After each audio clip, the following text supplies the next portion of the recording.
Alors, je crois vraiment que cette vidéo sera l'une des vidéos les plus imparfaites ou l'une des vidéos les plus nulles que je vais faire ici.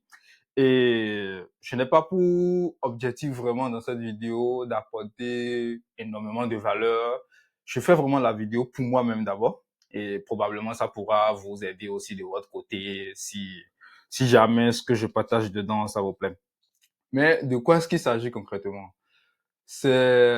Vous allez remarquer que des fois, lorsque vous avez envie de faire de nouvelles choses, vous avez envie de changer de comportement, vous avez envie de tester de nouvelles choses, même si vous savez que c'est pertinent pour vous, ok? Même si vous savez que c'est pertinent pour vous, il y a une force, d'accord? Il y a comme une force qui vous empêche de bouger. Il y a comme une force qui vous empêche de passer le cap et d'essayer cette nouvelle chose-là. Et cette force-là, on l'a appelée l'inertie. Et c'est quelque chose que j'ai appris en réalité grâce au livre Clear Thinking de Shane Parrish. J'espère que je lis bien son nom. Alors, l'inertie, c'est quoi? L'inertie, c'est la force qui nous pousse en réalité à maintenir le statu quo. C'est la force qui nous pousse à rester dans l'état dans lequel nous avons toujours été. Et donc, forcément, ça nous empêche d'essayer de nouvelles choses, ça nous empêche de commencer de nouvelles choses, et même ça nous empêche d'arrêter quelque chose que nous avons toujours fait. Et en physique, il y a Newton, oui, Newton qui a parlé de la loi de l'inertie, qui dit que un solide qui est en mouvement a toujours tendance à rester en mouvement si rien ne lui arrive. Et un solide qui est au repos a toujours tendance à rester au repos s'il n'y a pas une force extérieure qui vient.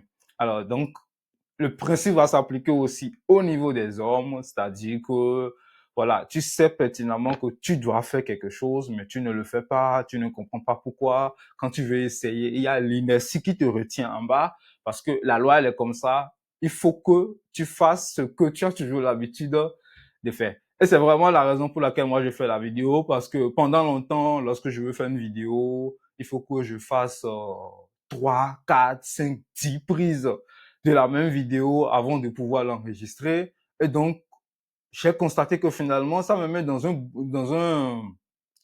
boucle là où je n'arrive pas à ne pas faire ça. Je n'arrive pas à ne pas faire ça. Du coup, je me suis dit, OK, on va se lever, on va briser l'inertie.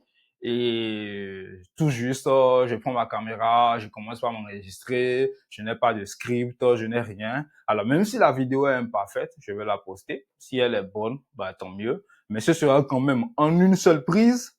Et, comment je dis ça? Et il y a pas de script derrière. Donc, c'est vraiment l'intention dans laquelle je fais la vidéo. Mais malheureusement, ça, c'est la deuxième prise que je vais poster parce que j'ai déjà fait une prise avant et je me suis dit, bah, c'est nul. Alors, donc, c'est la deuxième prise. Donc, je ne cache pas ça.